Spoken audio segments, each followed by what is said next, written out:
क्या सही में सवर्ण और SC STs में कोई असमानता है या नहीं है?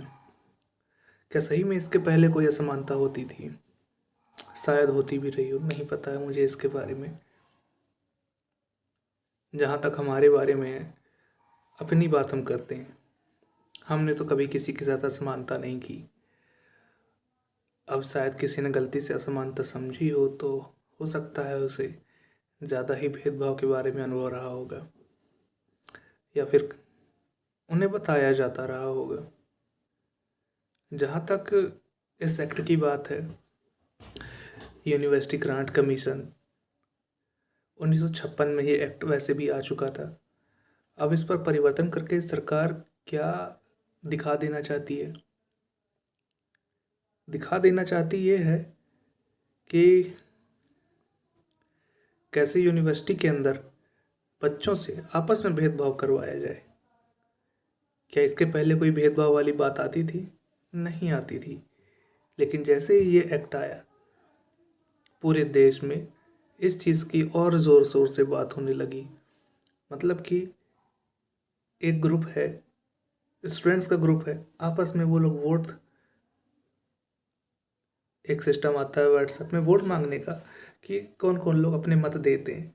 तो स्टूडेंट्स लोग अपने अपने ग्रुप में वो चीज़ें भेज रहे हैं और हामी और ना हामी वो चीज़ें मांग रहे हैं कि क्या आप विरोध में हैं या नहीं है।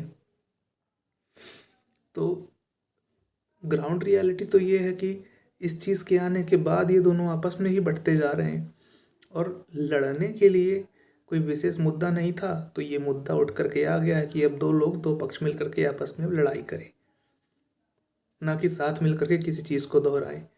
मतलब कोई पक्ष कह रहा है कि ये पूरा ही खराब है, कोई पक्ष कह रहा है कि हाँ बिल्कुल सही है। दोनों ही पक्ष आपस में समझने के लिए बिल्कुल सहमत नहीं है।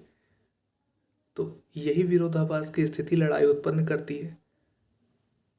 अब ऐसे में सरकार ने ये जो चीज़ ला करके खड़ी कर दी है कि दो पक्ष आपस में लड़ेंगे, यदि कोई लड़ेंगे तो इसका मतलब भी ये उसी एक्ट के अंदर उसी दायरे में आ जाता है, तो वो उनका अपमान हो जाएगा। और यदि यही अपमान वो जाकर के कंप्लेन करेंगे तो सामने वाले जो हैं उस पर इसी एक्ट का कानून लागू हो जाएगा। तो ये चीज़ें अब किस प्रकार अपमान होता है, इसकी जानकारी कैसे दी जाएगी लोगों को, ये सोचने वाली बात है। क्योंकि हर विशेष बात का कोई ना कोई अपमान अपने में ले ले और उस एक्ट के तहत वो चीज़ें लागू